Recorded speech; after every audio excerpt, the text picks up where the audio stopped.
Who are you, and what do you do? Greeting guys, gals, and pals, I'm Benji, and I'm guessing you already know I'm an artist who does art. More specifically, I'm just an American-born Chinese trans guy living in Massachusetts. Why do you do what you do? Money. But if we're being more serious, my kindergarten teacher liked one of my drawings and recommended my grandma to take me to drawing class because I showed promise.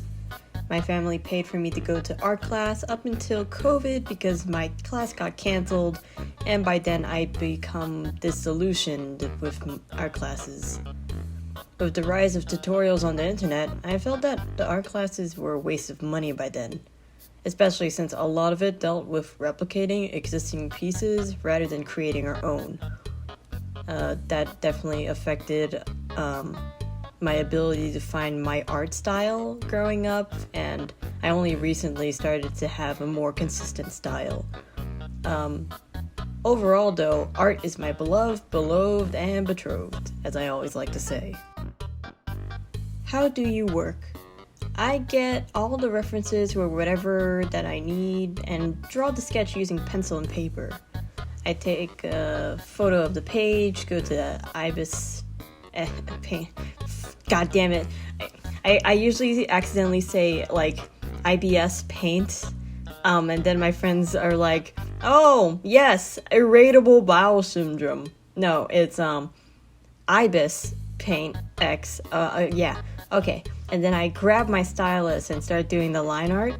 Then comes the flat color with additional stuff like skin coloring, hair coloring, and line coloring coming interchangeably. Like I recently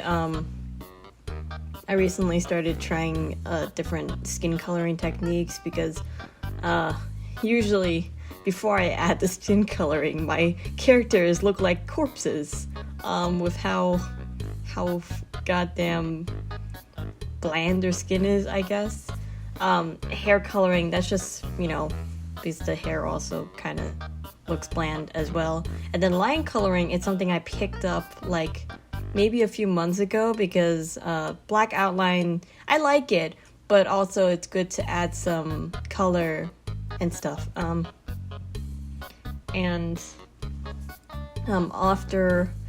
After all the base stuff is done is the shading and highlights. Finally comes some lazy background elements because I suck at backgrounds, my signature, and the final filters were touches because I like adding, lately I've liked adding tiny little sparkles even if it doesn't make sense, because I just think they're cute, and little highlights in the irises of the characters, just for some added shiny and all the while when I'm drawing, I'm usually listening to music. I literally have a specific playlist called Mini Screen because I don't have YouTube Premium or Spotify, so I just get videos that can still play music while I'm drawing on my phone. Yeah. How has your practice changed over time? Back when I was a wee lad, digital wasn't even a concept in my mind, so I was just doodling stick figures and animals on paper. My favorite tools were my pencils, thin Sharpie markers, and extendable crayons. In my first art school, I'd just be replicating different pieces available in the studio and didn't do much original art. It was a bit better in my second art school, but it still didn't have a lot of originality.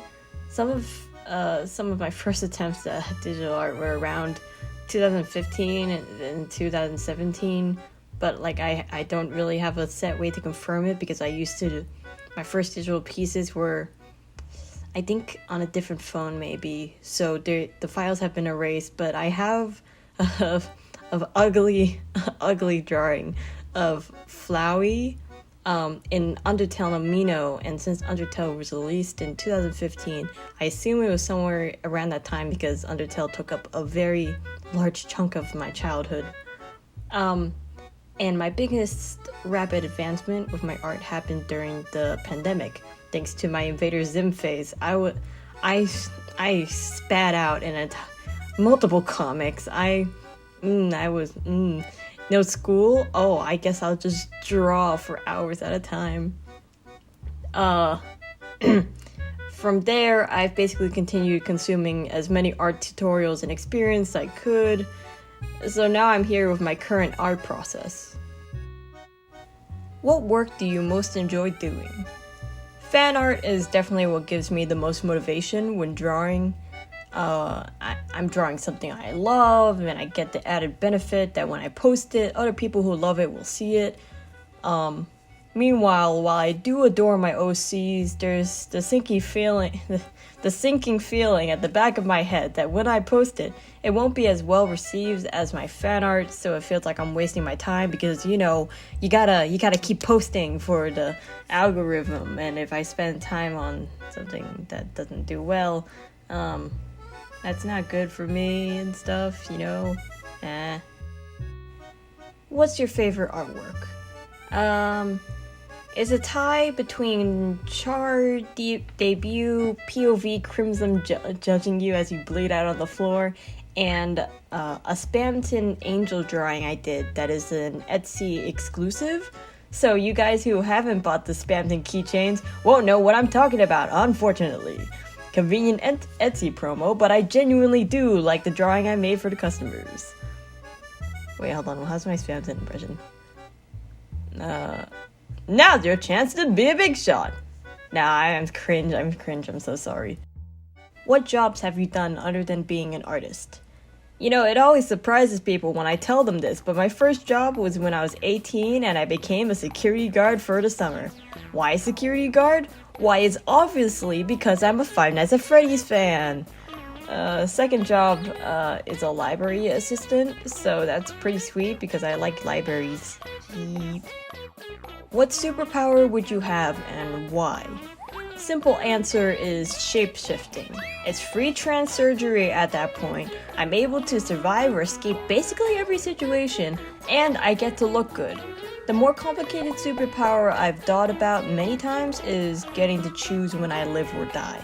Like, if I get kidnapped by a serial killer who's gonna torture me, I just choose to die and respawn in my bed. Basically, I want the Minecraft death command and respawn.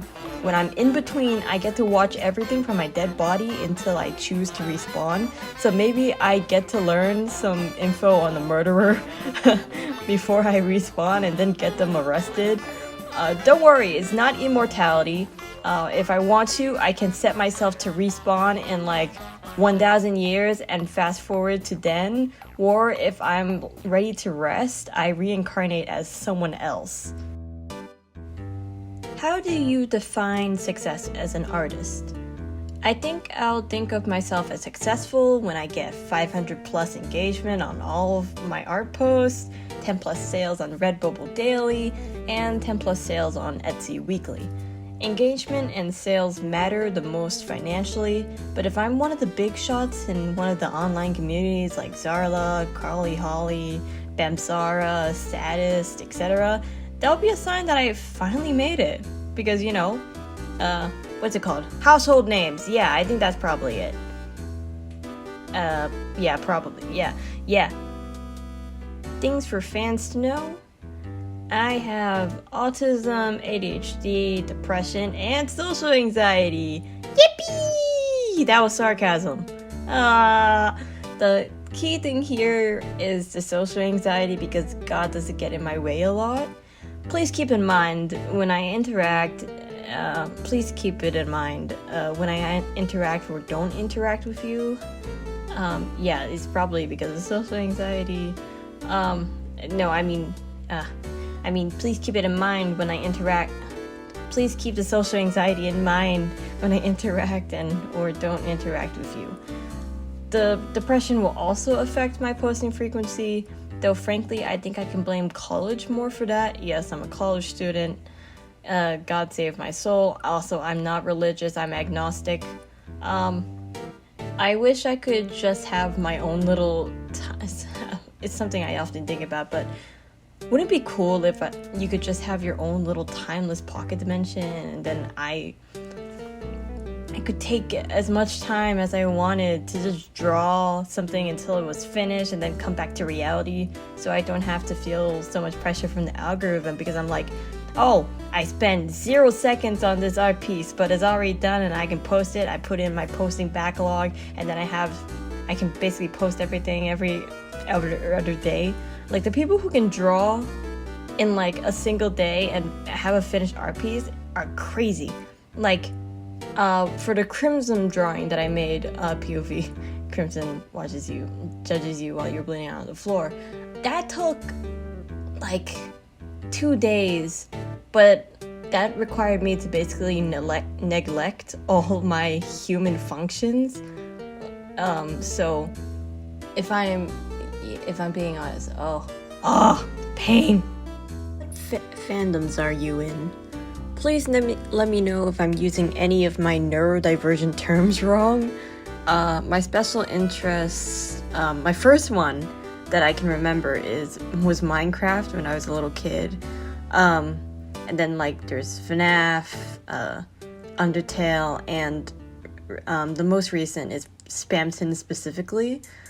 However, I also had hyperfixations with Steven Universe, Bending in the Ink Machine, Invader Zim, Dream SMP, Friday Night Funkin', and then like Wrightworth, as in Miles Edgeworth x Phoenix Wright, and then I also had like a phase where I kept reading like Batman comics that had the Joker in it because I was into and fan fiction because I was into bat jokes, and then also Luigi from Mario, and I had a phase where I basically the only things I would watch on YouTube was like horror games. Nowadays I'm in a bit of a drought, but lately I've been into The Owl House. Really excited for the finale. This is April 6th. I'm recording this. I'm into Hell of a Boss. You can probably tell by the art at that point. Shane and Ryan from BuzzFeed Unsolved. Shout out to them. I've been following them for a while, and I'm so happy that they're doing their own thing on Watcher. Like, if you love BuzzFeed Unsolved, don't forget to check them out on Watcher. They got their own channel. They're basically doing BuzzFeed Unsolved, but now it's like ghost files and mystery files, and they also got other stuff like Are You Scared? And it's like thanks to my friends, I'm currently very much into Super Smash Bros. And other stuff. Yeah. Honestly, I've been around from Gravity Falls to Mob Psycho 100. I have a lot of stuff to list. I would say that if my music playlist on YouTube were public, you'd probably be able to tell most of the stuff I'm into. I haven't even mentioned My Little Pony or Baldi's Basics. Bro, I am everywhere. I'm like an octopus sticking my tentacles into as many fandoms as I can get my grubby suckers on. That sounded weird. Favorite colors? Blue will always come first, black is second, and white is third. I don't care if you consider black and white to be shades instead of colors. I don't care! Any characters you can? Spamton, Steven Universe, and the Joker. It's a weird combination, I know, but hear me out before you call the police or something because I said I kinged the Joker. So when it comes to the Joker, do remember that there are a lot of different continuities with him, and what I relate to the most is the urge for showmanship and dramatics. Also, I'm a sucker for suits, and some of the versions of the Joker give me gender envy. He also has a lot of chaos inside of him, as well as an obsession with Batman, and as someone who has gotten too obsessed with my crushes in the past, I think you can understand this part. To clarify, I did not blow up a school bus of children for my boo or something. I just think about the person too much, get jealous, and have my mood rely on their actions heavily, but I'm getting better, don't worry about it, you know?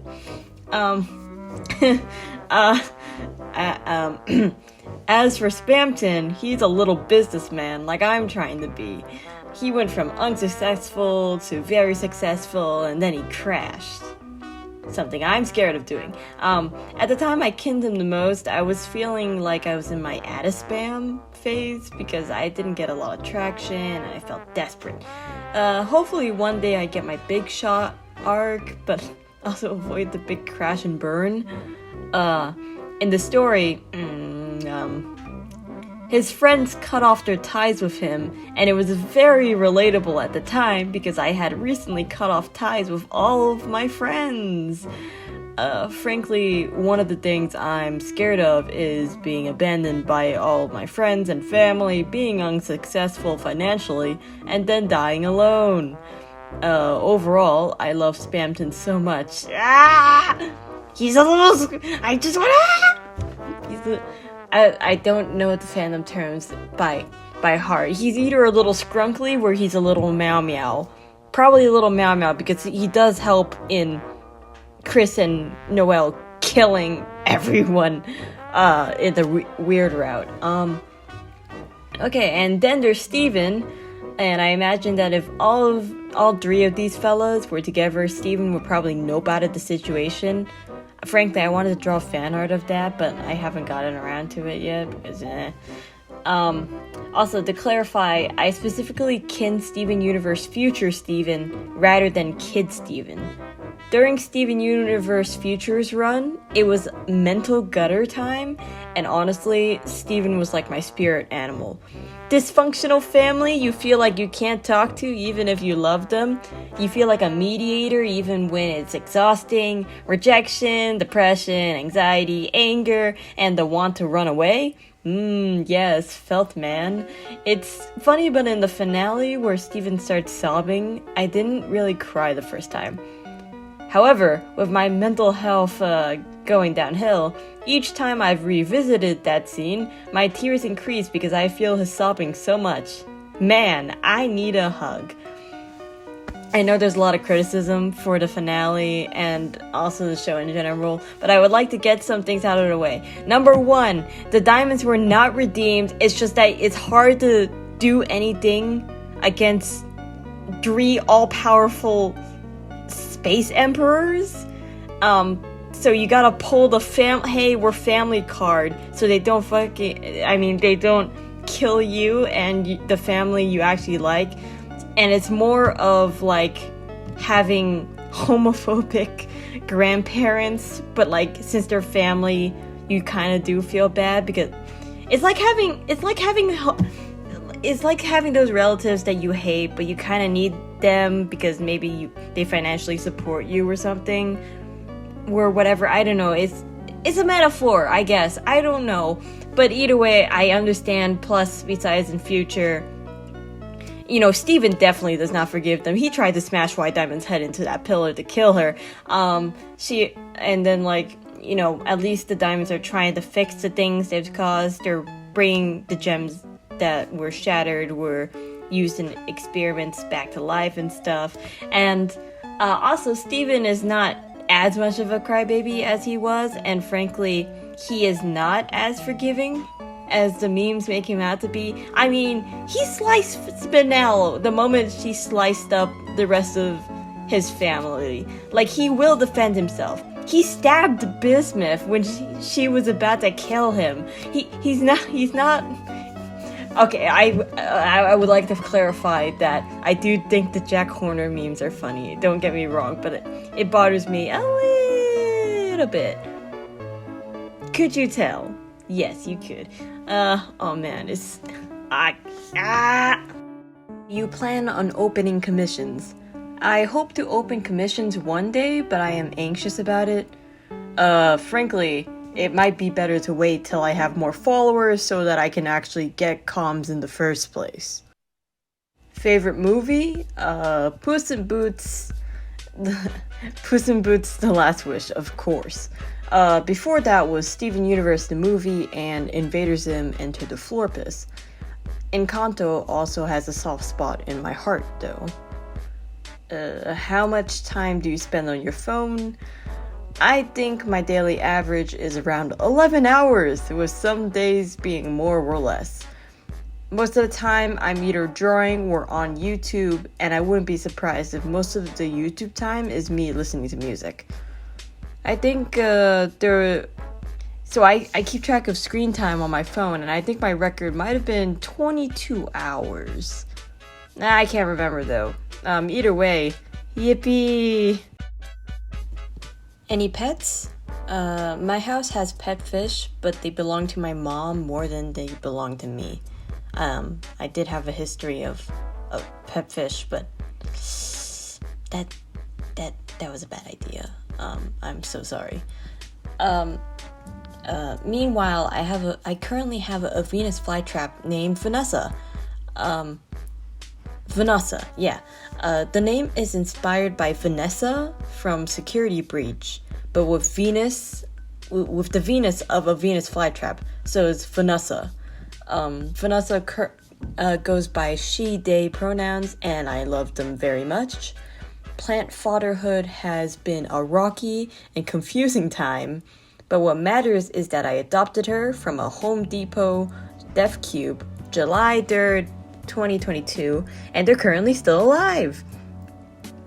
I originally got her because at the time my house had a gnat problem.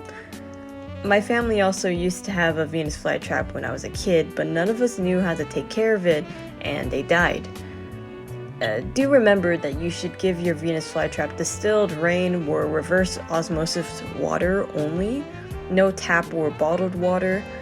Make sure that if you become a carnivorous plant owner, you do your research because they have a lot of special requirements to meet.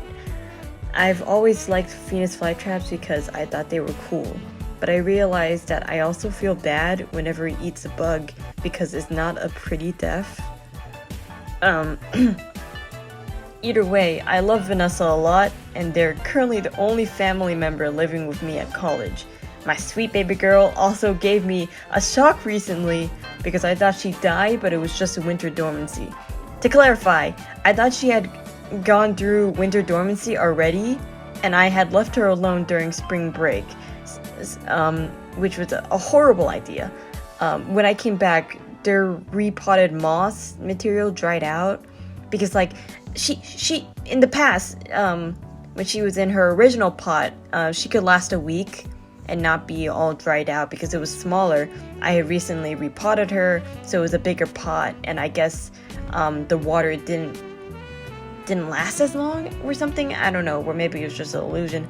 No, it definitely was an illusion. I messed up this time. So I came back after spring break, and she was just her repotted moss material was dried out, and their leaves had started dying, and even I kind of panicked and like watered them a bunch, and over the following days, their leaves were turning black and dying off, and I was just like, this is it. I messed up. I'm a terrible plant dad. I really messed up here. So I did some research, and it says that as long as the rhizome is white, that means that they're still alive. And so when I checked, her rhizome was still white. So they were alive, and I was just worried because all their leaves were dead and they weren't growing. But I have a friend who is a plant expert, and they assured me that it was just, winter dormancy, like a true winter dormancy, and that they should be like growing again in a few weeks. And currently, yeah, they're growing again. I saw there's a little green sprout coming up from all the cut off black dead leaves that I had removed to make way for her, and I'm happy. I'm glad that she is okay. Shout out to my plant expert friend, Shop with Morals. Check out their Instagram. They sell jewelry and cool little figurines and stuff. They also have a plant doctor business, which should be included in their link tree. Overall, very cool person. Go check them out. Did you learn you were LGBTQ+? The first thing I discovered was my sexuality when I was in 7th grade. My old main crush ended up moving, so my new main crush ended up being my best friend, who was a girl. I went from bisexual to pansexual, and there was a period where I was considering the gynosexual label before I ultimately settled with pansexual. It's funny, but initially I accidentally told my friends I was gyrosexual instead, which is completely different. The next thing I discovered was my gender identity during the pandemic. I can say proudly, I can proudly say that Invader Zim made me trans and autistic. All the trans div headcanons and autistic headcanons taught me more about trans and autistic stuff, and I was like, hold on a minute, this is a bit too relatable. I was gender questioning for a while before I confirmed that I was a trans man. I'd like to thank my friends at the time for letting me experiment with he/him pronouns. Most recently has been my I/them romantic label. I got a crush on a person, and through subtle conversation manipulation, they revealed that they were aromantic. An artist I followed had been posting content about queer platonic relationships, so I did research on whether or not a allo-romantic person could be in a QPR with an aromantic person. During that, I ended up realizing I wasn't even sure what the difference between platonic and romantic love was, and went through a rabbit hole of aromantic identities before I stumbled upon I/them romantic. So those are all the flags that are included in my profile picture, and honestly, I think I'm quite happy with where I am right now. So yeah, he/him pronouns. I've got the fucking. Sorry, I'm swore again. I've got the trifecta of all the things, and overall, hell yeah! Woo! Will we ever get a face reveal? I'm not very comfortable putting too much of my personal information online. I know it's impossible to keep everything private because people can just do a bit of hacking or whatever, but I hope to keep some parts of myself from the public eye. For now, I think only the people at my college will get to connect my face to my art blogs. I am also just kind of scared of people finding me or something.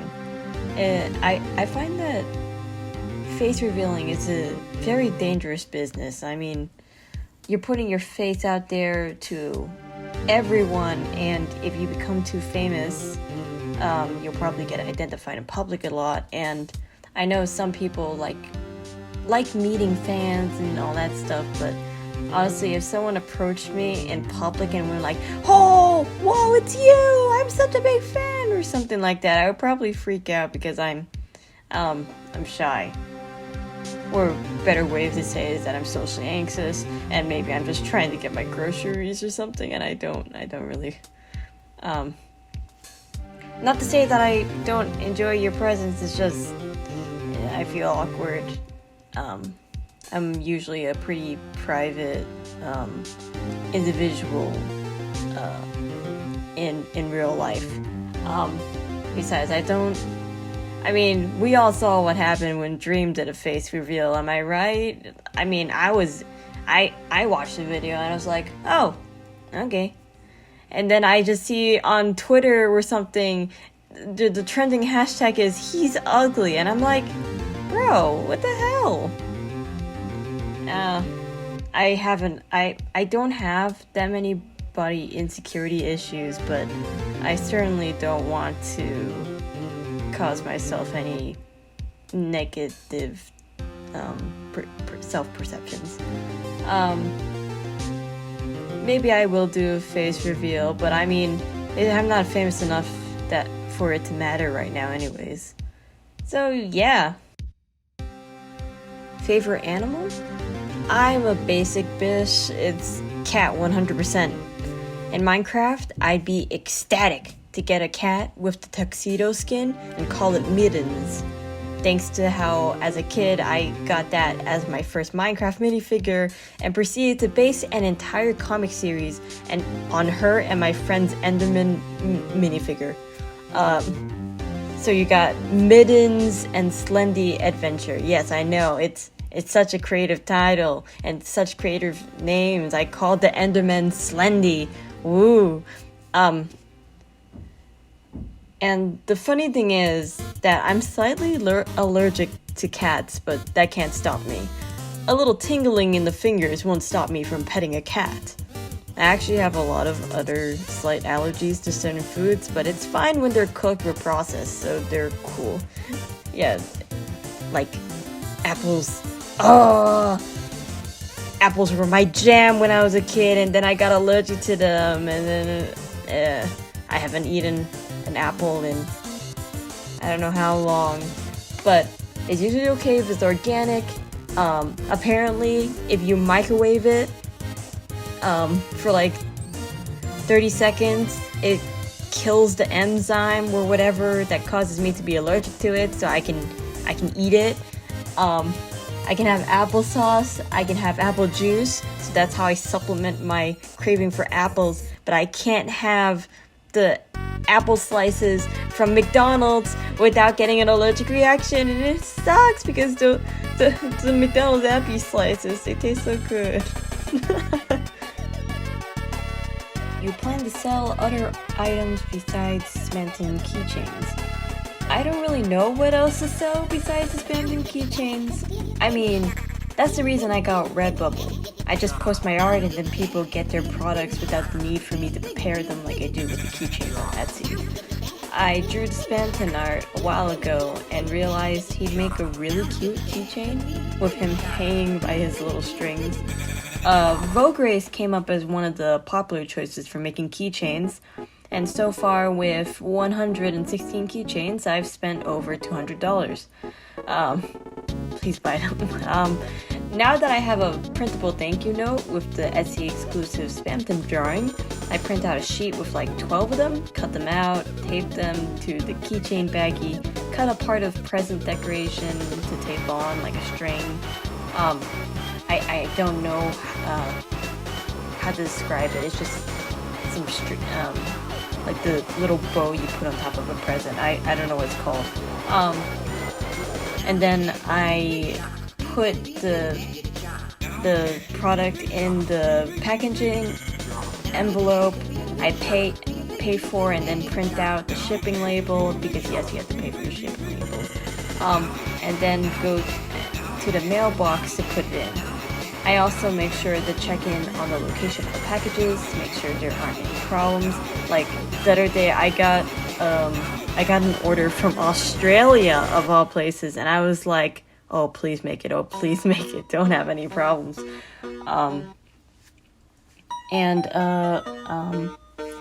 So, by the way, I would like to give a big thank you to those of you who have left reviews. Those of you who ordered the keychains on Etsy, thank you for your reviews. Even though I heard from some of you that Etsy was acting all glitchy and giving you a tough time trying to submit your reviews. Thanks for going through the effort.